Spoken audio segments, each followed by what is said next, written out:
Welcome back, Tiger fans, to Rock'em Radio's football podcast. I'm Nate Edwards. That's Nathan Hurst. This is Before the Box Score. It's August 7th. We are in full-blown camp mode. College football's right around the corner. All sorts of good stuff's happening. Nathan Hurst, how are you doing? I'm doing excellent. We are Tony Temple days away from Tiger football, if that tells you anything. I'm not going to reveal that number to our intrepid listeners. You already know what Tony Temple days away means, so Yeah, we'll go from there. But it is coming upon us quickly. Yeah. I do love the counting down with the players thing. I used to do that a long time ago on Twitter when I had no shtick, when I wasn't writing. It was a lot of fun to go back to old players and tell you you're this many jersey number days away. But yeah, 22, man. I'll ruin the surprise. It's 22. It's getting close. Not his 280 yards that he put up in his last game. Boy. Greatest individual performance you've ever seen in person from a Mizzou football player? That's up there for me. It would be there, that or one of a couple different Brad Smith games, perhaps the Independence Bowl against South Carolina, where he single-handedly brought us back from a very large deficit. Yep. Might be his last game in a Mizzou Tiger uniform as well. So we've got a good history of players showing out as they head off into the sunset. Yeah. And saved Gary Pinkel from that being his last game as a Missouri football employee. Very possible.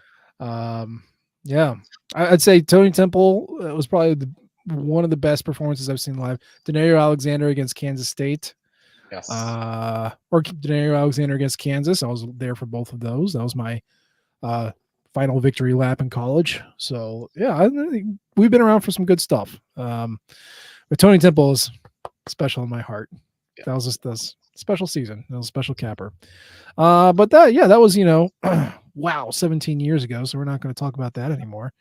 We're going to talk about stuff that's a little bit more important, a little bit more modern, a little bit more current. And we're actually just to give you a little reminder, Rock'em Plus. Go ahead and sign up for that. Rock'em Plus is your place to find all the stuff that we cannot put on a free website. So a lot of basketball breakdowns, a lot of inside news, a lot of breaking news, a lot of stuff that we hear as the rumor mill goes.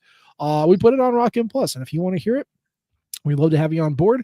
It's $5 a month or $50 for a year. And on top of that, you could also get the magazine, the Rock'em preview for the 2024 Missouri football season. That magazine is 93 pages long. It's got everything you could possibly want in it. Nathan Hurst was one of the authors on it, as well as most of the staff, the football staff that's putting it together. It's coming out soon. Nathan Hurst, it's good, right? It's worth it. It's great. Not to spoil it, but we're going to talk about defensive line a little bit here. And I wrote the defensive line preview, so hopefully you'll check that out. Several other things in there as well. Opponent previews for every game that the Tigers have on their schedule. Several columns. We sat down with the Godfather himself, Bill Connolly, and did a Q&A with him about what his thoughts are on the Tigers. So a lot of really great stuff in that. And that it's going to be out this second, this hour, this day, soon, tomorrow. When you hear this, very soon, any moment now. We cannot be more excited to get that out and into your hands. So keep an eye out for that, and it'll be with you soon. That's right. Discount if you're a Rock'em Plus member. If you're not, that's fine. Still $15 up front. Definitely worth the investment. A little 93-page PDF magazine for all the preview stuff that you could possibly want for this season, which could be a historical season. So why would you want to miss out on reading more about that? Okay, so let's get into the season. Nathan Hurst. Last week we talked about Philip Rocha, who's fighting for the moniker of Speedy on the team, which is currently taken by Marquise Johnson, an illegal term. Philip tried to break it in the illegal way by going 107 on the highway multiple times, over 45 miles per hour, over what you can do in the city of Columbia. And he got arrested twice, and he avoided court twice, and he had multiple warrants out for his arrest. So we talked about that. Eli Drinkwitz talked about it after we talked about it. He said he was going to handle it internally. So that Philip did not rise to the level of expectations for the program and that the team was going to handle it internally. Nathan, do you have any issue with this kind of statement? I mean, I think it really is dependent on case to case on what this is about, what the person is alleged to have done.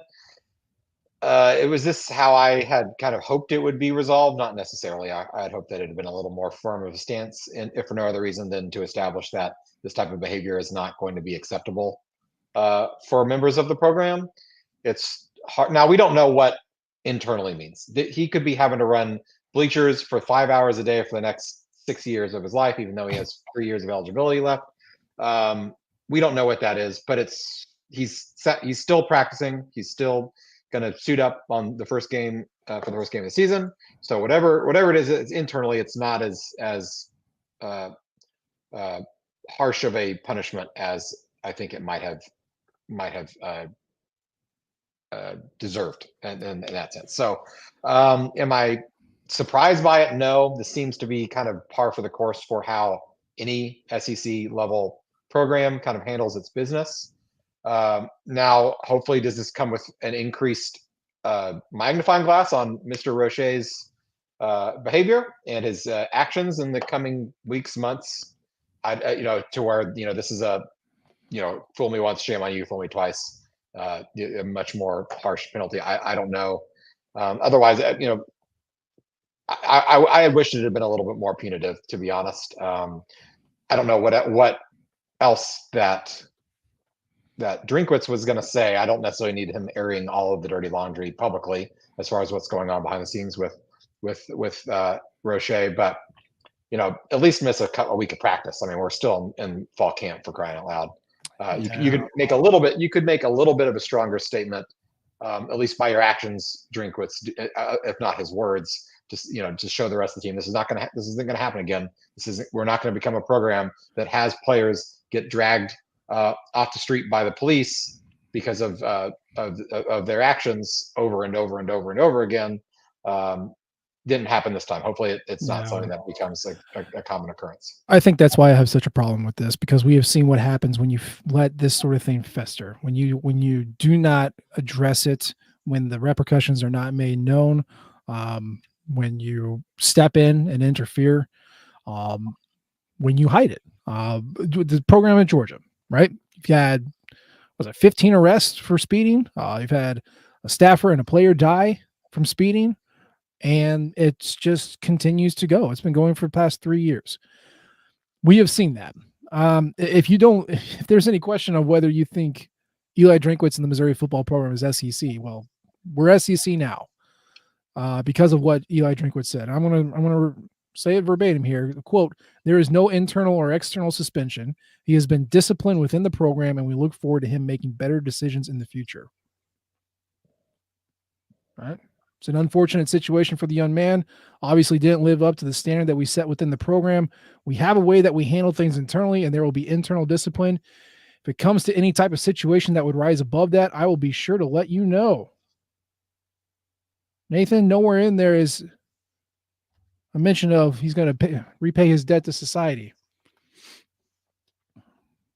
Is he going to go to court? Is he going to go to court now? Are we going to make sure that he has a ride to court at the time that he needs to be there? I would love if my employer, after I went 100 on the highway, stepped in and just disciplined me internally.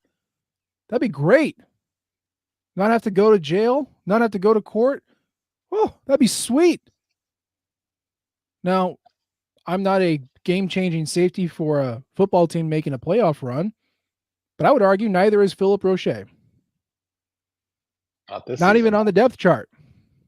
Not even on the depth chart. I want to go over a couple things here. I know people are not consistent, and anybody who requires consistency from an individual, you're crazy. Institutions can be consistent. They can also develop over time. But I just want to go over a couple things here, because this is what's blowing my mind. Remember Chad Bailey? Remember that guy? Remember what Chad Bailey did last Cinco de Mayo? DUI. Yeah. Had one too many margaritas.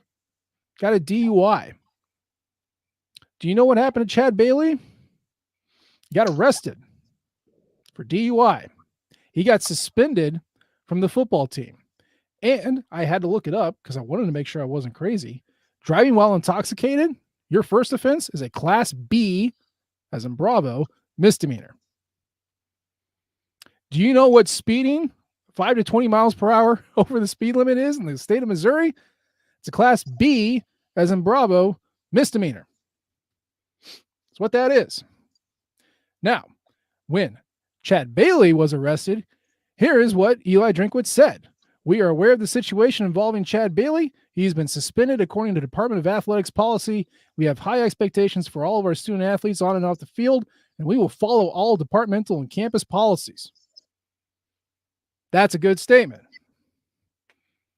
Versus, he obviously didn't live up to the standards that we set within the program. All of us have to be aware and be cognizant of how we represent the university. I think we try to be very coachable.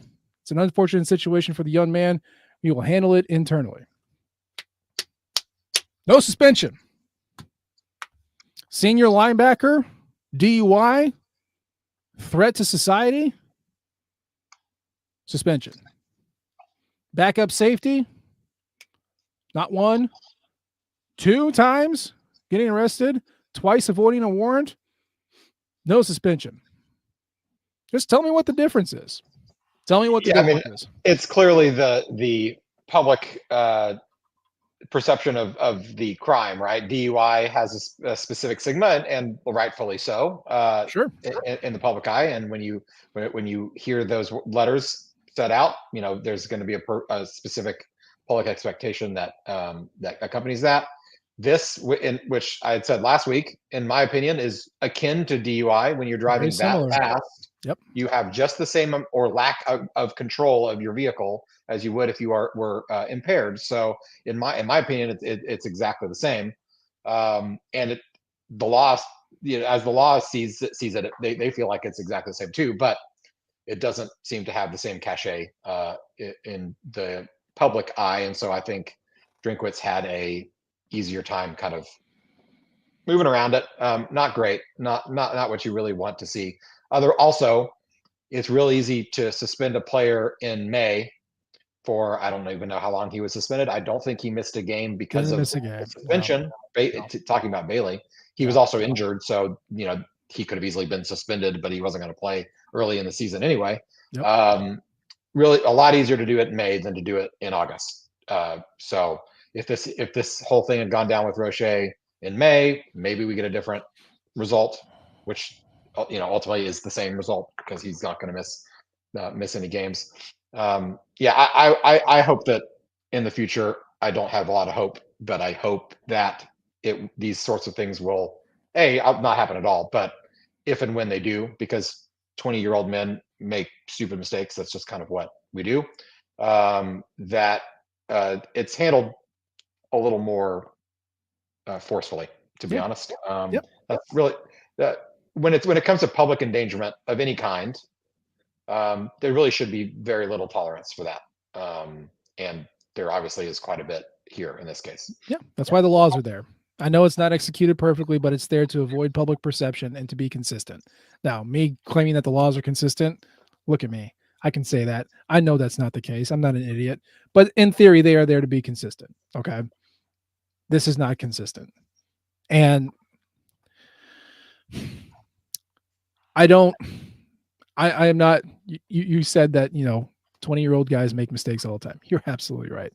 The mistake was going 107 on the highway the first time. The second and third time were choices, as were the avoiding court. Those were all choices. It was not a mistake. It was not a mistake. And I know people are trying to wave it away as a mistake. No, you got your get out of jail free card almost quite literally the first time, and then you did it again, and then you avoided it and pretended it didn't exist. And now your employer's stepping in and saying, it's fine. We're going to take your lunch money away. We're going to dock your allowance for 2 weeks. I hope that fixes it. I hope we don't see another Missouri Tiger get any kind of speeding issue whatsoever. Any issue, but certainly a speeding issue. I hope that fixes it forever. I really, really do. I'm skeptical, but I really hope it fixes it. All right. And as long as I'm talking about, turds in the punch bowl, let's just get out of the way. Remember Javon Bogs, top 100 receiver from Florida. Committed to Ohio State, decommitted. Committed to Missouri. Now he's decommitted. He's committed to UCF. Doing the reverse hypo. Or doing, he seems to be regressing in program prestige, which is very weird as his recruiting star stays high. So he decommitted, and so now Missouri only has one top 100 receiver on their recruit verbal commitment list. Wah. Look, Hurst, it's never great optics to have a recruit flip, especially going to a Big 12. Yes, there we go. Big 12 school. But we'll talk about it anyway. What were your thoughts when you saw that news? I mean, definitely bummed out. He is a really good player, and I think he's going to be a very good college player. And also goes to show that the show is not, or the game's not over with Boggs, I don't think necessarily yet. He's already committed and decommitted 3 different times in the last 4 months. He's got another 4 months to go before he can sign. So who knows how many more we got going. So I would be surprised, first and foremost, if the coaching staff gives up on him. I'm sure they'll still be giving him DMs, calling him. Oh yeah. Staying in touch. If anything changes, I'm sure probably you got a really nice NIL deal to stay closer to home, which it's hard to argue that, staying closer to home, if that's what you want to do, that's a great opportunity for him. He's from Florida. If he can make more money staying there, good on him. Best of luck for him. To be honest, though, if we were going to lose a single player off of the recruiting class, I mean, he wouldn't be the first one I would pick. But let's just say losing a wide receiver, talking about position groups, that might be the one position where we had the room to lose somebody. Oh, for sure. Because of the other 2 guys that are still on board, Sean Terry and Daniel Olugbade, who actually when looking at their film between Boggs and Olugbade, was more excited about Olugbade myself personally. Yeah. So I kind of think he might be the star of those between those 2 to begin with.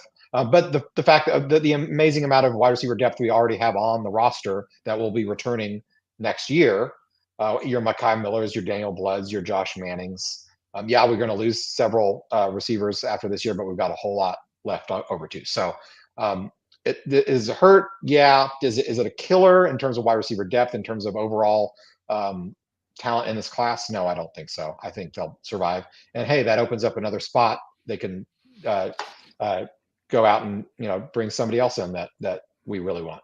Yeah. I mean, if you don't want to be here, then we don't want you here. Don't want to waste a spot on that if he was going to leave anyway. Losing a serial flipper is, okay, this is going to happen. But I'm with you. I liked Donovan Olugbade way more than I liked way more than I liked Boggs, and that was before he even flipped. I wrote it even in the piece. I'm pulling it up right here. It's his high school film, which take all the caveats and grains of sand that you want. Defense just fell down around him. It was ridiculous. It was low effort highlights, which is cool. It's great when you look absolutely flawless and effortless in what you do. There's not a lot of cutting over the middle. There's not a lot of absorbing impact in the catch. There's not a lot of, one-handed grabs or diving for the ball. It was all very wide open. Just put it in the breadbasket and go, or just be faster than your guy, which, spoiler alert, if you are a college quality receiver playing high school, you are faster than the guy that's covering you. That's just how it works. So I was not impressed with this tape. I was much more impressed with Olugbade, who also provides a body type that is a little more sparse on the current depth chart than what Missouri currently has. Losing Javon Boggs is not great. We have that. His name is James Madison. Okay. We have that. It's Mekhi Miller and Daniel Blood, and those guys are obviously older. But he was not going to see the field next year, unless he just cranked it out and was the next coming of Jeremy Maclin. That was not going to happen. So it sucks. Optics suck. UCF has taken a social media lap around Missouri and Eli Drinkwitz right now, which cool, knock yourself out. That does not feel good ever. In the long run, I can't believe I'm saying this. Losing out on a top 100 receiver is not as bad as it seems because you have another one that's coming in and your receiving depth chart is stacked. So, and he's a serial flipper, and who knows how many times he's, like you said, he's going to continue this until we get into the early signing period. So it's okay. Not happy about it, but we'll be okay. And the beauty of the transfer portal is this man, even if he doesn't sign with Mizzou, there's no reason why he couldn't decide he wanted to come on back home, in a year or two as well, if the staff even wants him at that point. They probably would, but it's never over until he's out of eligibility these days. So gotta keep on trucking. Best of luck, UCF and Javon Bogs. Hope everything is perfect for you guys. Beat Kansas this year. Please. Okay, so let's move on to Missouri stuff. The guys who are here, right? The people that we like. I think one of the fun things that's happening this year that might not have been paid as close attention, especially with all the lawsuits that are flying around, is that the NCAA cleared the number of coaches that can be on the field. There used to be limited to 11. You had your head coach and you had your 10 position coaches, and then all of your analysts and graduate assistants and everybody like that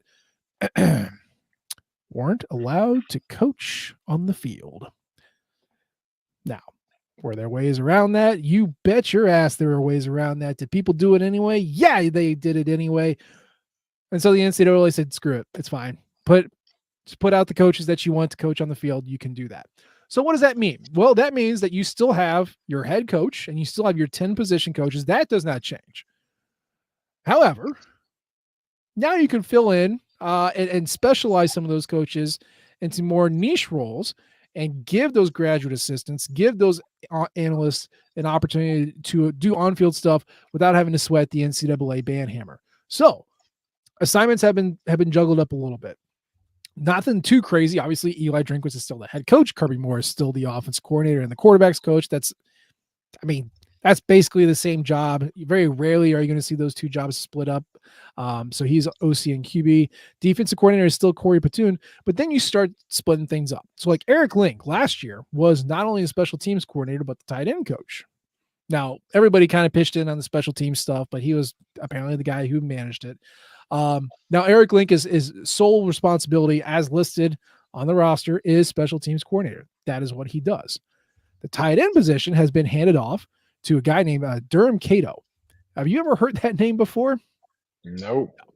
He played at Dartmouth, but he has been an analyst for a couple years now, and he is taking over the tight end room away from Eric Link. Now you still have Curtis Looper as running backs, still have Jacob Peeler as wide receivers.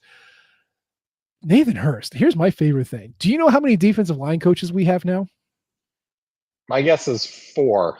Oh, I would go with 4. It's 3. 3. All right.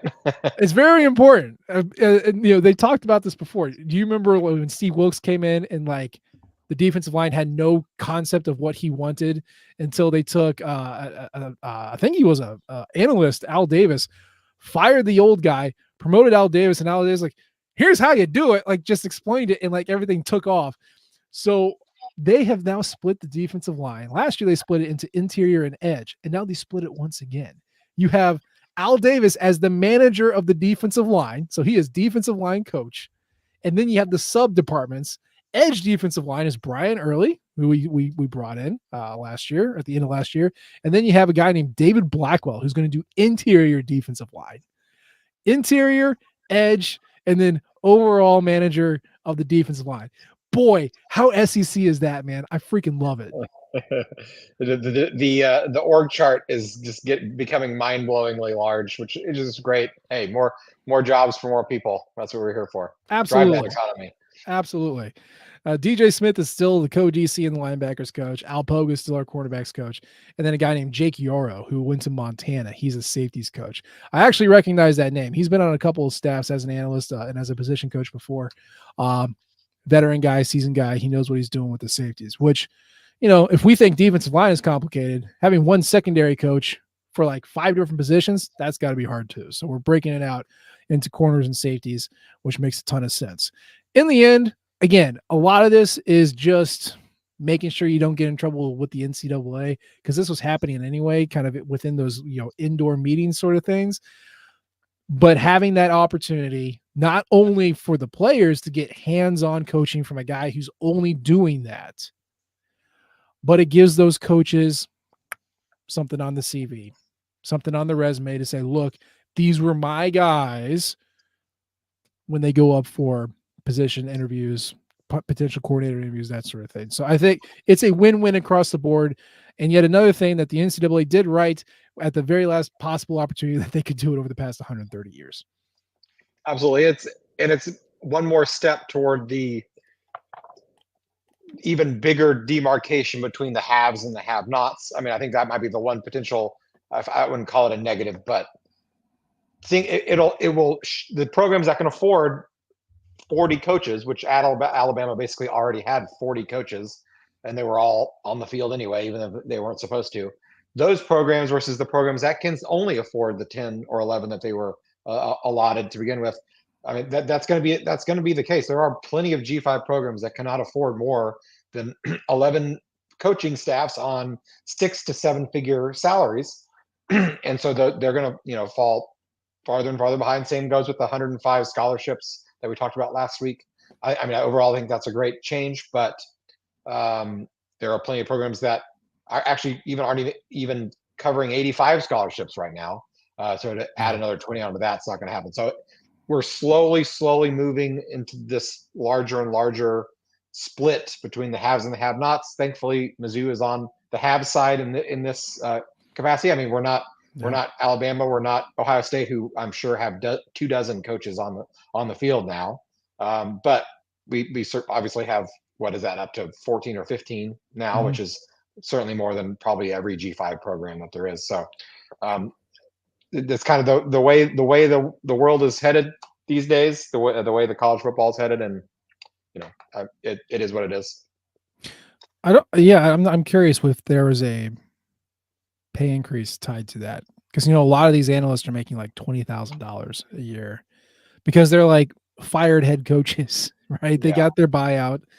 That's coming in for the next 10 years. They don't need a supplemental income, but you got to get something. So here's your peanuts. And then for the graduate assistants, it's the same thing. Like, all right, kid, you want to get in here? We'll give you a dorm. We'll get you a sleeping bag, and you just grind tape for 20 hours a day, and you give us something to work with. And it's a proving ground. And I don't agree with that, but I know that's how it's been done for a long time. So a lot of this staff is kind of the least invested part of your staff, either because you are coming off of a huge buyout or you're getting into the industry so you can get that huge buyout. I don't know if there is a dollar increase tied to it. I'm assuming that probably was, just because there's an official title to it, but I don't know what that is. Obviously, it's a public institution. We can look this stuff up, which I will when I next think about it. But at least from an operations standpoint, you have a more fleshed out position by position coach who can focus on that thing. And of course, in the case of the defensive line, an actual manager over the position coaches, which still cracks me up. I love it. Absolutely love it. So let's talk about the players. We have been able to see a couple minutes of practice. Again, it's like 20, 40 minutes while they're stretching and doing individual drills. But it seems obviously there's no question who quarterback one was going to be. It was Brady Cook. We all knew that coming in. The only reason he's not going to take snaps is if he's injured, which, we've seen that game before. So let's hope it doesn't happen again. Really, the question was, without Sam Horn until, next summer available, basically, is Drew Pine, the guy who has never won a quarterback competition in his life, is he going to be a competent backup if Brady Cook were to go down? And it sounds like he is. It sounds like Brady Cook is taking all the snaps with the ones, and Drew Pine more or less is taking all the snaps with the twos.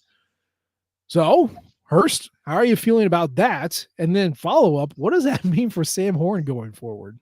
Yeah, I mean, I'm not surprised. That's the entire reason they brought Drew Pine in. The entire reason that he chose to come here is the path was very clear to be the number 2 guy this year, and then next year, all doors are wide open to win the starting job. I mean, I'm relieved that he's won the number 2 job. I mean, I think it would be a bad sign if there was a competition for that spot at this point, considering who he would be competing with, and Aiden Glover. Aiden Glover, true freshman, Yeah. and J.R. Blood. J.R. Blood, who is a transfer from an FCS program.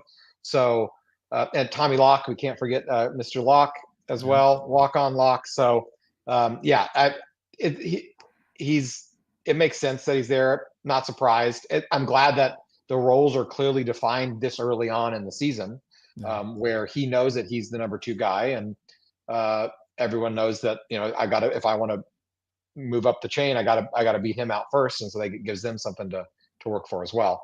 What it does for Sam Horn, I mean, it's the same as he was back in January when he got hurt in the first place. I still am of the mind that I don't think he's going to play another down of football for Mizzou. I think he's going to recover this fall. He'll be on the sidelines. He'll be cheering on the team. I think he's going to finally slowly work his way back onto the baseball field this spring. Hopefully, knock on wood, that his rehab goes smoothly. He's going to have enough success there that he's going to say, well, I can play baseball for another year and get drafted, hopefully highly in the major leagues and make lots of money, or I can come back and grind it out over the summer and conditioning and show up in the fall in another third time in 4 years, another heavy quarterback battle where I am not guaranteed to win. And I may or may not be better than the guy I'm competing against. And if I do that and I still don't win the starting job, then I'm right back where I was anyway, and I'm not being able to train for baseball. So, is that what I hope he does? No, I mean, I want him to. He's a talented player. I'd love him to be able to play football as long as he wants. I mean, and maybe he chooses not to, and that that's just what I think the tea leaves are saying at the moment. Sure. I mean, let's not forget he was not cheap to bring in. No. Okay. It's all rumors and hearsay, but that was kind of the big NIL bag that was discussed around these parts was Sam Horn. But NIL aside, the reason he chose Mizzou, again, I'm like saying, ignore the money part, which okay. But the big reason why he came to Mizzou was that it was like the one school that was going to let him play both football and baseball. Georgia said absolutely not. You're going to be a quarterback. And this was the school that let him do that. So it's not, if he still has a mind of doing both, then this is the place at a high level, right? At a P4 level, this is the place. If he does not care about that, and if he just wants to focus on baseball, he can do that here. I mean, Mizzou baseball sucks. He'd be the best pitcher. He's a closer, right? Or pitcher, whatever he is. He would be the best. I don't care. I don't know enough about Mizzou baseball. I know he'd be great. So like he might as well stay here, or he could go to another SEC school and just be another arm for a better team. But the Sam Horn blue chip quarterback story was very intriguing, especially coming right off the fumes of Tyler Macon and Brady Cook being injured. You're like, oh yes, our savior is here. And then of course, Brady flipped the switch, stayed healthy, and here we are. And then let's talk about that potential, like, because he's not gonna play this year. He's going to miss all of spring ball next year, and then he inserts himself into a quarterback battle. Cook won't be here, but even then, he's going up against Drew Pine, who will be taking second team reps all of this year, Aiden Glover, who will be taking just reps this year, and a kid named Matt Zollers, who is the new blue chip quarterback savior from out of state, who's coming in to save the day, except without that pesky I also want to play baseball part. So I'm not going to tell Sam what to do. I'm not going to try and read his mind. But it seems like if you want to play sports at the college level, just going to baseball would make a ton more sense for him. And I'm with you. I don't think he takes another snap as a Mizzou Tiger as football. And I think that's probably his best choice.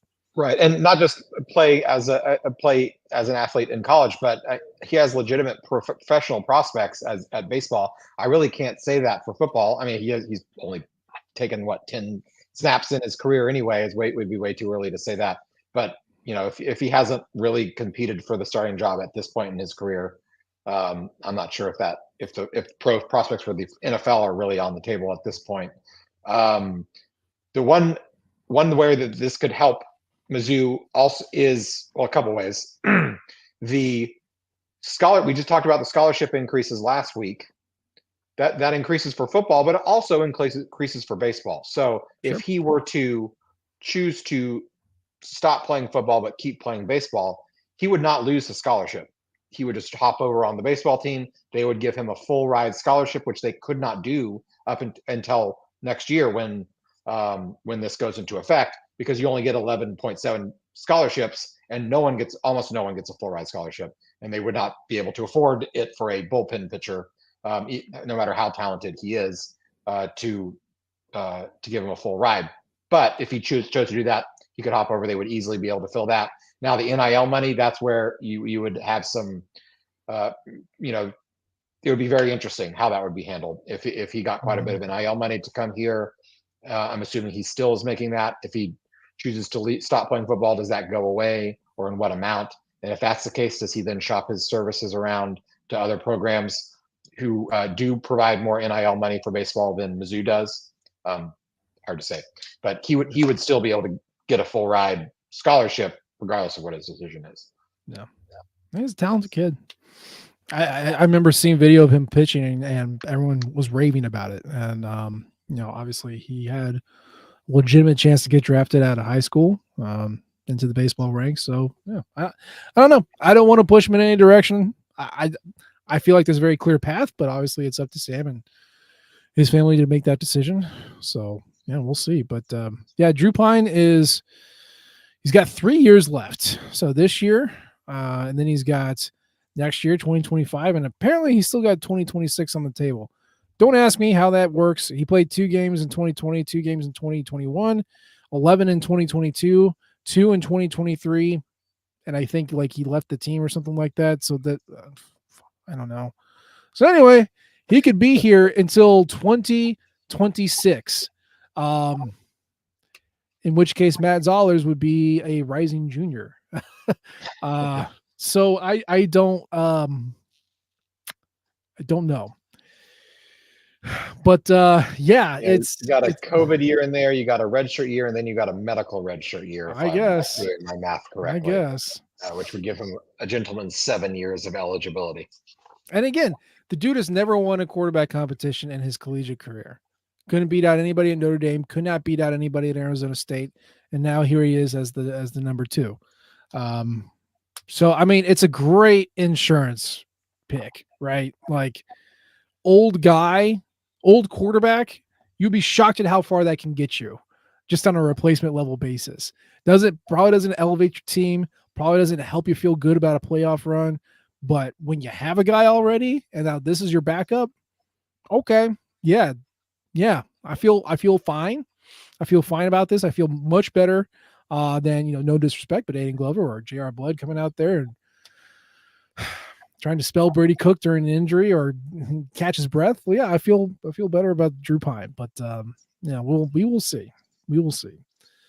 So let's talk defensive line. We mentioned that there's 3 defensive line coaches, and I will say that defensive line is a question mark for me heading into this season. And I know we've talked about it enough over the summer, but everybody's show is somebody's first show. So just as a reminder, in my eyes, the success of Missouri football's defense in the past 2 years under Blake Baker was the fact that they were so deep and consistent across that depth, whereas guys could rotate out and you really would not see drop off as far as production or quality. You had 4 defensive tackles you trusted. You had 3 defensive ends you trusted. There's not a whole lot of drop off when any of those starters had to leave the field. And now you're missing like half of that. So it's really curious then what's going to happen, because you have to go to the portal. You got to find players who are going to fit your scheme, who bring that talent, have that experience. And to their credit, Missouri found that, or at least they think they found that. And the staff has a really good track record of finding portal talent. So let's start on the interior. You're missing Josh Landry. You're missing Rialis George. You're missing Jaden Jernigan. Christian Williams comes back. You do have Marquise Gracial, who you and I have both been harping on. This is the year that you got to make the leap. You got Sam Williams in his redshirt freshman year, Jalen Marshall, who's in year 3, and then, of course, the wee baby Justin Bodford, who's stepping in on his first year on campus. Now, your transfers in, 4-star Florida transfer Chris McClellan out of North Tulsa, Oklahoma. Everybody wanted the dude. He was a 3-tech nose tackle at Florida. He's transferring into a 4-technique, four-man front defensive tackle. So that'll be interesting. And then you got Sterling Webb, who at New Mexico State helped upset Auburn because he just destroyed Auburn's offensive line over and over again.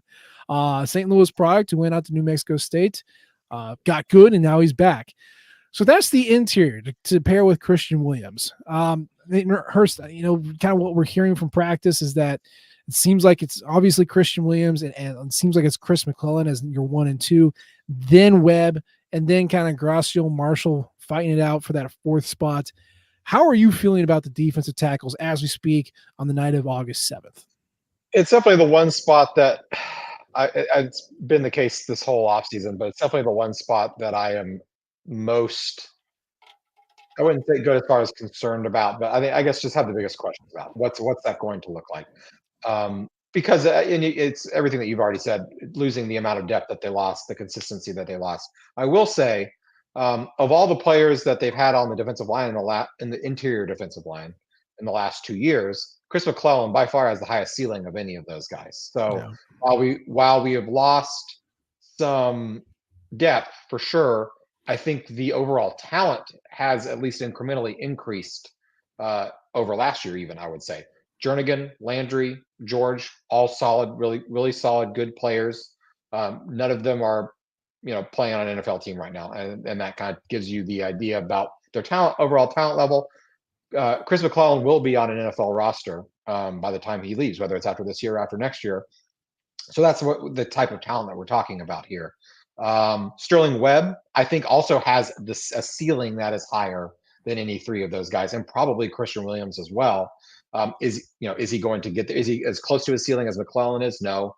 Or higher up? No. But I think he does have he's flashed a higher ceiling in terms of being a havoc creating playmaker that those guys didn't really ever do. They were stand your ground, fill the gap, which is great. That's what you want your defensive lineman to do. But I think guys like McClellan, Webb can actually make plays that we haven't seen out of the interior spot since a Terry Beckner or even as far back as Sheldon Richardson. Now, are they as talented as Richardson?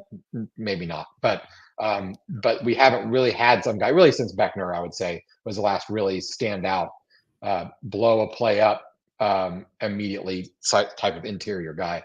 Yeah. And I think McClellan and Webb can both be that. Christian Williams is just one of those old head solid dudes. Is he going to have 5 sacks this year? No, but we don't need him to. You don't need your interior guys to put up 5 sacks. You just need him to be where he's supposed to be, eat up the blockers that he's supposed to eat up, and tackle anybody that runs right at him. And he can do that, and he's proven that he can do that over a long time. So I do feel confident about those 3 guys in terms of the quality of play that we're going to get. But if you're going to run through an entire SEC schedule, you're going to have at least one other guy that's going to slot in there and not lose significant enough amount where they say, oh, Gracial's in, run it right up his gap over and over and over again until they bring back in Christian Williams, who is trying to get a breather. Yeah.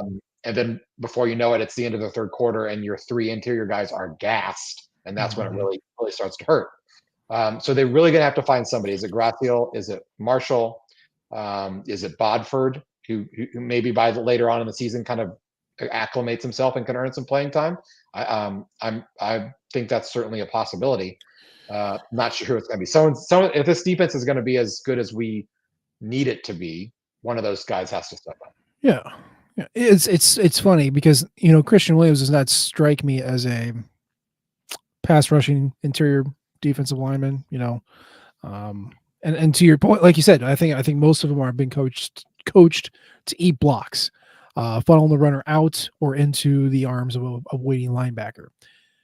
However, when you look at returning sack numbers, Johnny Walker is number 1 at 10.5. Zion Young is number 3. Is that right? Yeah, Zion Young had 5.5 last year. Christian Williams is number 2 on this team. He had at least, the official count, 6.5 tackles for loss last year. Coming from his inside. Now, how many of those were sacks? Well, 0. But he had that ability to not only eat the blocks but disrupt and take down the ball carrier. How many of those tackles for loss can turn into sacks? I don't know. I don't know what his pressure rates was, but when you're looking at guys who can make that leap, like you said, be that Sheldon Richardson, be that Terry Beckner, for such a long time, I thought Darius Robinson was going to be that guy, because even as a freshman, Darius Robinson was knifing through offensive lines and just blowing plays up and flushing the play outside. I was like, oh, we can just get a little bit of that. And then he became a defensive end and now is in the NFL. But I think Christian Williams could be that guy. Obviously, he's a lot bigger, 6'2", 314. But, it's quarterbacks hate pressure up the middle. That's their least favorite thing. And if you can do that, then all of a sudden you're doing really, really well, and your ends are feasting. So I feel good about Christian Williams. I feel good about Chris McClellan. My feel good story is Sterling Webb, the unheralded guy from St. Louis who had to go to New Mexico State to get a chance, got it, shined, came back home. That's a story. That's exactly what the transfer portal was for players like Sterling Webb. So I hope he does well, and that if he slotted as 3rd, that's great. But again, Marquise Gracio, baby, this is year 3. I gotta see you. You wreck shop in the video game. I love playing as you. Please turn that into real production. Last year, the last couple of years, we've seen snap counts even out. Christian Williams ended up at 411. Excuse me. You had Josh Landry ended up at 380. Realis George at 372. And where's Jaden Jernigan? Jaden Jernigan was at 390. So you can see, it was pretty, it was egalitarian, baby. Like, everyone had basically the same. Do you foresee, just knowing what we know from a pedigree standpoint, do you foresee kind of that same, 4 guys get basically the same amount of snaps? Or do you think, just based off of what we could see them favoring 2 and the 3rd guy just kind of rotates in? I think they're going to favor 3 at least. Where Williams, he led the line in snaps last year. I don't see why that's not going to be the case this year. Marginally by 20, 30 snaps here or there. Yeah. He and McClellan will probably be around 400 snaps. I would have to think.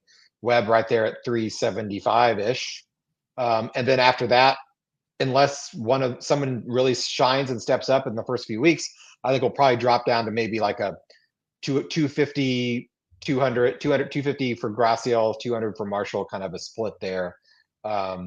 Or maybe a 3rd guy, a Sam Williams or a Bodford, if someone wants to step up. I think it'll be more like a 3-man rotation and then a plus 0.5 plus 0.5 sort of thing, where you got 2 half guys. And if you do it that way, you're actually rotating 5 guys in there. That might not be terrible, as long as they're playing well when they're in the game. Yeah. Yeah, certainly you want your best players on the field, but if you can keep them relatively rested until it really, nut crunching time down, at the end of the game, then that would be ideal. So yeah, it's at this point though, it's really hard to say what that 4th spot's going to be. I do think 3 solid guys are going to get, the vast majority of the snaps when it's all said and done. Yeah. Yeah, I'd love for them to have a 4-man rotation, 5-man. Hell yeah, 5-man rotation. Let's do it. Justin Bodford reminded me a lot. His high school tape reminded me a lot of Mekhi Miller's high school tape. Or sorry, Mekhi Wingo. There we go. His high school tape. A lot, just really quick. You can absorb a block, but you can also scoot in between there and really create that pressure that offenses hate. So if he wants to step up, that's great too. So on the defensive inside, on the edge rushers, we lose Darius Robinson, who really was a tackle by trade, but was so dang good that he was a NFL draft pick at defensive end. So he's gone, and that stinks. And we're sad for our team, but we love what he's doing at Arizona.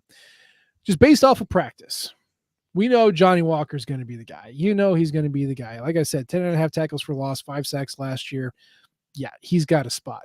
Really, it's who is going to start opposite of him.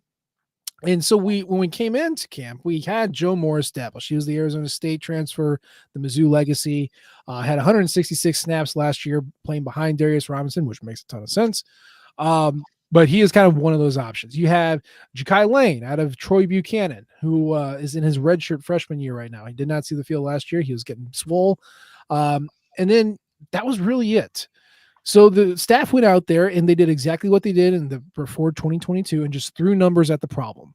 They brought in Zion Young from Michigan State. They brought in Darius Smith, the blue chipper from Georgia. And they brought in Eddie Kelly, who was formerly of South Florida and Georgia Tech and is now here. And then you supplement that with some tremendous high school talent. Obviously, Williams Nwaneri from Kansas City, Elias Williams from Hudson, Florida, and then Jalen Brown out of Madison, Alabama. Now, based off of what we've seen so far, it kind of seems like it's Johnny Walker on one end, and it's Zion Young and Darius Smith on the other. How do you feel about this? I mean, to be honest, that's kind of what I expected when we found out that that's who was coming in. Smith and Young have the experience. I mean, Young much more so on playing edge rusher. I mean, Darius Smith played off-ball linebacker for his time at most of his time at Georgia.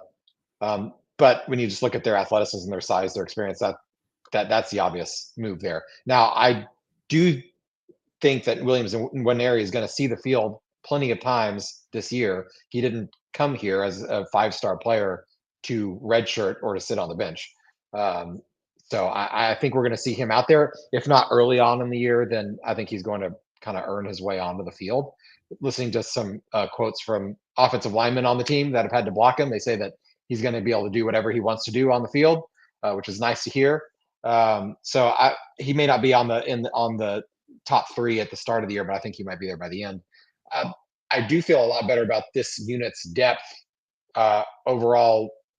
Also, even over last year's depth on the edge. I mean, really, it was Johnny Walker and Darius Robinson. That was it in terms of guys that you could count on production from. Mm-hmm. Now you've got you got Walker, you got Young. Darius Smith, I think, is going to be a monster. I really think he will lead the team in sacks this year, just because of his athleticism and as he learns more pass rushing moves. Because he's still learning this position. I think he's going to be really good. But then a guy like Eddie Kelly, who is a solid depth piece, if nothing else. I mean, I don't think he's going to start unless there are injuries, but he's a guy that can come in for 15, 20 snaps a game, and you're gonna feel okay about it.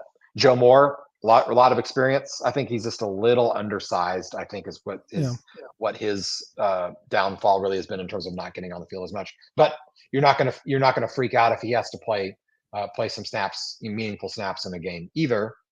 We talked about Lang, he's a developmental guy. Nwaneri, he's going to be that kind of lightning in a bottle. I think throw him out there for 10 snaps a game and say, pin your ears back. Don't worry about anything but going after the passer. And then on rundowns and bring him off the field at that point, because he probably has some work to do there. Yeah. I do love that Williams Nwaneri is wearing the number 6, Darius Robinson. Yes. That's cool. Also, he's a tall, scary-looking dude, and single digits on tall, scary-looking dudes are awesome. 6'6", 257, and he's 18. Bro, dude. I've seen him going through drills. He can bend. Boy, can he bend. I was one of the things that I was really curious when I watched his tape, is like, obviously you're not always the most consistent, from an entire game standpoint. Like how does he do when a pass rusher has got when he's in pass protection and he's going up against the guy and he's foot with foot? How does he get past him? Can he bend around the edge? Boy, at least in practice, he's shown that he can. And also he's 6'6", 257. You get hit by that dude, you go down. Those are the rules. That's how physics works. I can't wait to see him. Also, Elias Williams, very impressed with him too. That was he's kind of the forgotten guy and all this. He was a 4-star. He really is in his own right. Yeah, he was a late bloomer. He was a 3-star for most of his high school career and just exploded to a 4-star with most of those recruiting services. Very impressed with him. Obviously, we're going to be looking out for number 6 all year, and that's fine. Look out for number 91. He is 6'4", 268 allegedly. I feel like that's a guy that could go either way. You could either pack on the pounds and get him on the inside, or keep him where he's at and just be that big dude on the edge. But I'm curious to see how he breaks in, because that's a fun piece too, to have Winery on one side and then you got Williams on the other. The Williams boys. I mean, like you said, Winery is going to be here for 3 years and then he's gone. And I think Elias Williams is just as good to do that if he can put it together. And boy, it's a very fun prospect for the next 3 years if that's going to be the case. Yes, 2026 defensive pass rush could be quite lethal if we're one to look down the road that far. I'm willing. I'm not writing off this season by any stretch, but man, the talent coming in is beautiful. So yeah, that's kind of it. With big moves. Not great news for the past couple of weeks, but we got practice news. We're feeling good about our backup quarterback. We're feeling good about the defensive line. It was going to be a question coming in and seeing them play. I mean, it's against air, so it feels great no matter what. You can feel good until you're proven wrong. It's okay to do that. But we'll be back next week with more camp takeaways and hopefully some more positive news coming down the front. But I don't know, Nathan Hurst, parting shots before we leave the people. The early lines for the Murray State game just came out. Mizzou is favored for at 47.5 points. I just, not to give out gambling advice, but knowing past history, I would fade Mizzou on the 47.5 points against any team, just because Drinkwitz does not like to blow teams out. But seemed a little early for FCS game lines, but something to think about if that's what you're into. Just as a heads up, Missouri scored more than 40 one time last year. That was against Arkansas, a team that had packed it in and quit. So no, hit the under all day. But we're not a gambling show. We're just a friendly Missouri football podcast. And that's going to be it for us today. As always, we appreciate the downloads and the subscriptions. You can leave a comment or rate us. We love types of all feedback from you all. You can follow us on Twitter at Matt and A.G. Edwards. He's at Burst of Hearst. And of course, you can follow the Rock M flagship at Rock M Nation and our podcasting outlet at Rock M Radio. We appreciate you tuning in this time. We'll try to do better next time. And until then, M-I-Z. Z-O-U.